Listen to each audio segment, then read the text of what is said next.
Inspire எக்கனாமிக்ஸில் 100க்கும் மேற்பட்ட videos போட்டிருக்கோம். இந்த வீடியோஸ் போடுறப்போ எல்லாரும் என்னை பார்த்து ஒரு கேள்வி கேட்டாங்க.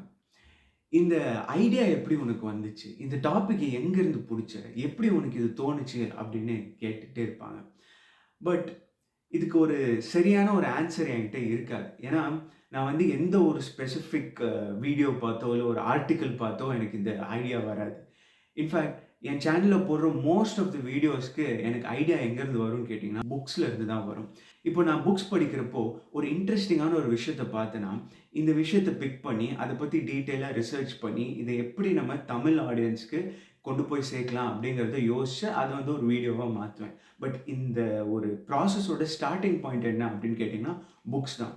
இன்ஃபேக்ட் என் சேனல்ல கொஞ்சம் அவ்வளோ இன்ட்ரஸ்டிங்கா இல்லாத ஒரு சில பீரியட்ஸ்லாம் பார்த்தீங்கன்னா, நான் அவ்வளோ நெறைய புக்ஸ் படிச்சிருக்க மாட்டேன். அத நீங்க வந்து டைரக்ட்டா நோட்டீஸ் பண்ணலாம். ஸோ இந்த வீடியோல நான் எப்படி புக்ஸ் படிக்கிறேன், எந்த மாரி புக்ஸ் படிக்கிறேன், அண்ட் இந்த புக்ஸ வந்து எப்படி நம்மளோட பெர்சனல் லைஃப்ல ரிலேட் பண்ண முடியும் அப்படிங்கிறத பத்தி பார்க்க போறோம். ஸோ என் சேனலுக்கு நீங்க ஃபர்ஸ்ட் டைம் வரீங்கன்னா, மறக்காம இன்ஸ்பயர் எக்கனாமிக்ஸ்க்கு லைக், ஷேர் அண்ட் சப்ஸ்கிரைப் பண்ணுங்க. வாங்க வீடியோக்குள்ள போலாம்.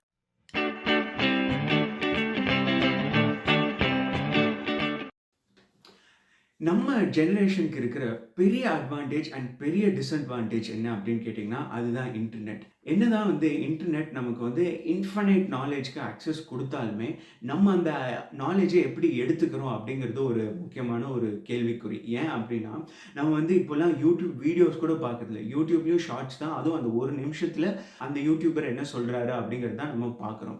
ஸோ இந்த மாரி இருக்கிறனால, ஃபர்ஸ்ட் நம்மளோட கன்டென்ட் வந்து ரொம்பவே டைல்யூட் ஆகி வருது அண்ட் ரொம்ப கண்டென்ஸ் ஆகி வருது. முன்னாடிலாம் ஒருத்தர் வந்து ஒரு டாபிக்க பத்தி பேசுறாருன்னு வச்சுக்கோங்க. அவரு வந்து அந்த டாபிக்க பத்தி புக்ஸ் படிச்சிருப்பாரு. பட் நம்ம இப்போ ஒரு டாபிக்க பத்தி பேசுறோம்னா, நம்மளோட நாலேட்ஜ் வந்து completely limited to a few biased articles in the internet and few biased YouTubers. So இத மட்டுமே வச்சு நம்மளோட நாலேட்ஜ டீப்பன் பண்ண முடியாது. ஃபர்ஸ்ட் ஆஃப் ஆல் யூடியூபர்ஸ் வந்து காசு வாங்கிட்டு நெறைய விஷயத்த ப்ரமோட் பண்றாங்க. Without having any idea of whether it's legal, illegal, whether it's ethical or not இந்த மாரி எதையுமே பொருட்படுத்தாம அ காசு தராங்களே அப்படிங்கிற ஒரே காரணத்துக்காக நெறையா பேர் நெறையா கம்பெனிஸ் வந்து அட்வர்டைஸ் பண்றாங்க. அந்த மாரியான யூடியூப் சேனல்ஸ் பத்தி நம்ம சேனல்லயே ஏற்கனவே பார்த்துருக்கோம். அந்த வீடியோவோட லிங்க்க நான் டிஸ்கிரிப்ஷன்ல போடுறேன். அண்ட் ஆல்சோ அ அட்வர்டைஸ்மெண்ட்ஸ்ன்னு மட்டும் இல்ல. இந்த அட்வர்டைஸ்மென்ட் வந்து உங்களுக்கு தெரியாம அந்த வீடியோக்குள்ள இருக்கிறதுக்கும் நெறைய வாய்ப்பு இருக்கு. ஃபர்ஸ்ட் ஆஃப் ஆல் நீங்க நாலேட்ஜ் கெயின் பண்றீங்கன்னா, புக்ஸ்ல இருந்து நாலேட்ஜ் கெயின் பண்ணுங்க. யூடியூப், இன்டர்நெட் ஆர்டிகில்ஸ் இந்த மாரியான விஷயங்கள்ல இருந்து கெயின் பண்ணாதீங்க. இது வந்து ஒரு ஸ்டார்ட்டிங் பாயிண்ட்டா இருக்கலாம். பட் ஒரு எண்டிங் பாயிண்ட்டா இருக்கக்கூடாது. ஒரு யூடியூப் வீடியோவ பார்த்துட்டு இந்த டாபிக்ல இன்ட்ரெஸ்ட் வந்து நீங்க அதுக்கு மேல புக்ஸ் படிக்கலாம். பட் அந்த யூடியூப் வீடியோ பார்க்கிறதோட நிறுத்திடாதீங்க. 2வது முக்கியமான பாயிண்ட்னா, நீங்க நிஜமாலே நாலேட்ஜ் வளர்த்துக்கணும்னா, நீங்க வந்து டிஃபரண்ட் சப்ஜெக்ட்ஸ், டிஃபரண்ட் ஃபீல்ட்ஸ்ல இருந்து புக்ஸ் எடுத்து படிங்க. எக்கனாமிக்ஸ்ல law of diminishing marginal utility அப்படின்னு ஒண்ணு இருக்கு. அதாவது நீங்க ஒரு பொருள உட்கொள்ள அதிலிருந்து கிடைக்கக்கூடிய அந்த ஒரு சாட்டிஸ்ஃபேக்ஷன் அப்படிங்கிறது குறைஞ்சிட்டே வரும். அதே மாரி தான் நீங்க ஒரே ஒரு பர்ட்டிகுலர் ஃபீல்ட்ல இருக்கிற புக்ஸா பார்த்து படிச்சுக்கிட்டே இருந்தீங்கன்னா, ஒரு குறிப்பிட்ட பாயிண்ட்டுக்கு அப்புறம் நீங்க ஏற்கனவே படிச்ச விஷயம் ரிப்பீட் ஆகும். அண்ட் ஆல்சோ இந்த ஒரு குறிப்பிட்ட புக்ல இருந்து உங்களுக்கு அடிஷனல் நாலேட்ஜ் எந்த அளவுக்கு கிடைச்சிருக்கு அப்படின்னு கேட்டீங்கன்னா, கண்டிப்பா அந்த அளவுக்கு இருக்காது. உதாரணத்துக்கு நான் இப்போ படிச்சுட்டு இருக்கேன்னு சொல்ற இந்த 2 புக்குமே கூட, ஒரு புக் வந்து ஃபைனான்ஸ் பத்தின புக். இன்னொன்னு வந்து இன்னோவேஷன் பத்தின ஒரு புக். கம்பெனிஸ் எப்படி வந்து இன்னோவேட் பண்றாங்க, டிசைன் திங்கிங்னா என்ன அப்படிங்கிறத பத்தின ஒரு புக். இது 2மே கம்ப்ளீட்லி அன்ரிலேட்டட் ஃபீல்ட்ஸ். பட் இருந்தாலும் இத ஏன் படிக்கிறேன்னா, it's the idea of spreading. Knowledge நீங்க கெயின் பண்றீங்கன்னா 2 விதத்துல கெயின் பண்ணலாம். ஒண்ணு வந்து எக்ஸ்ட்ரீம்லி டீப்பா ஒரு குறிப்பிட்ட ஃபீல்ட எடுத்துக்கிட்டு, அதுல பிஹெச்டி லெவல் வரைக்கும் போறது. பட் இன்னொரு விதம் என்னன்னு பார்த்தீங்கன்னா, இன்னொரு ஸ்ட்ராட்டஜி என்னன்னு பார்த்தீங்கன்னா, ஸ்ப்ரெட்டிங் யுவர் நாலேட்ஜ். வெவ்வேறு ஃபீல்ட்ல ஒரு டீசென்ட்டான அளவுக்கு உங்களுக்கு நாலேட்ஜ் இருக்கிறது வந்து இன்னொரு ஸ்ட்ராட்டஜி. ஸோ எனக்கு பெர்சனலா இந்த ஸ்ட்ராட்டஜி தான் புடிச்சிருக்கு. ஏன்னா, அ ஐ பெர்சனலி பிலீவ் தட் நீங்க வந்து ஒரு எக்கானமிஸ்ட்டா இருந்தாலும் சரி, இல்ல ஒரு கம்ப்யூட்டர் சயன்ஸ் ஸ்டூடெண்ட்டா இருந்தாலும் சரி, இல்ல ஒரு சோஷியாலஜி ஸ்டூடெண்ட்டா இருந்தாலும் சரி, உங்களுக்கு மத்த 2 ஃபீல்ட்ல இருக்கிற விஷயங்கள் எப்படி உங்க ஃபீல்டுக்கு ரிலேட் ஆகுது அப்படிங்கிறது தெரிஞ்சிருக்கணும்.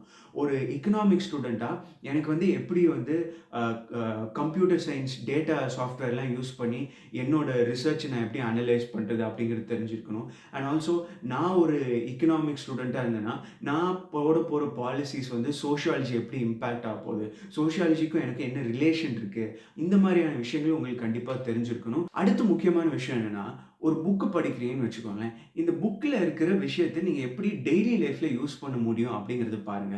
இந்த மாரி ஒரு புக் இல்லன்னா, அந்த புக்க படிக்கிறதே வேஸ்ட் அப்படின்னு தான் சொல்லணும். உதாரணத்துக்கு நான் இப்போ படிக்கிற இந்த 2 புக்ல ஒரு புக் எடுத்துக்கிறேன். இது வந்து இன்டெலிஜென்ட் இன்வெஸ்டர். இந்த புக்ல வந்து ஒரு சில இன்வெஸ்ட்மென்ட் ஸ்ட்ராட்டஜிஸ் சொல்லியிருக்காங்க. உதாரணத்துக்கு ஒரு வேல்யூ இன்வெஸ்டிங் பத்தி இந்த புக்ல பேசியிருக்காங்க. அண்ட் இதுல வந்து கிரஹாம் ஃபார்முலா அப்படின்னு ஒரு ஃபார்முலா இருக்கு.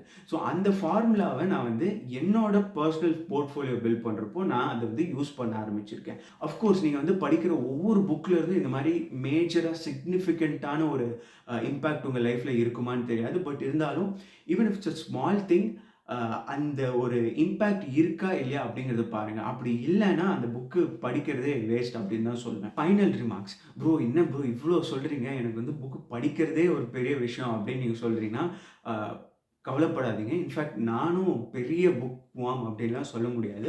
பட் அ அது வந்து ஒரு ஹேபிட்டா மாத்திட்டீங்கன்னா ரொம்ப சிம்பிளா இருக்கும்.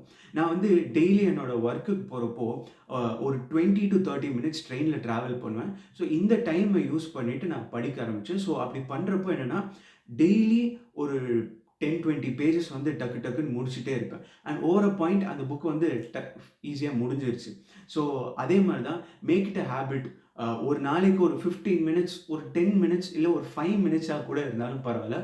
1 பேஜ் இல்ல 2 பேஜ் ஆச்சு படிங்க. ஸோ அது படிக்கிறப்போ over a point of time உங்களுக்கு வந்து அதுவே ஒரு ஹேபிட்டா மாறும். ஆல்சோ நீங்க ஒரு ஸ்டூடெண்ட்டா இந்த வீடியோ பார்க்குறீங்கன்னா, அ the best investment that you can make is in your knowledge and that is through books. And உங்களோட யுனிவர்சிட்டியில தர டிகிரி தான் உங்களோட நாலேஜ்க்கு வந்து கான்ட்ரிபியூட் பண்ணும் அப்படின்னு நினைக்காதீங்க. அந்த டிகிரி, கிளாஸ் ரூம் அவங்களோட ரீடிங்ஸை தாண்டி நீங்கள் என்ன படிக்கிறீங்க அப்படிங்கிறது ரொம்ப ரொம்ப முக்கியம். ஸோ அந்த ஒரு ஓகே ரொம்ப கருத்தா இருக்கும். ஸோ இந்த ஒரு கருத்த சொல்லிட்டு இந்த வீடியோவ முடிச்சுக்கிறேன். ஸோ இந்த வீடியோ உங்களுக்கு புடிச்சிருக்கும்னு நெனைக்கிறேன். ஆ இதே மாரி நெறைய இன்ட்ரஸ்டிங்கான வீடியோஸ் பார்க்கறதுக்கு என் சேனலுக்கு சப்ஸ்கிரைப் பண்ணுங்க. அடுத்த வாரம் ஒரு புது வீடியோல உங்கள சந்திக்கும் வரை this is Praveen signing off.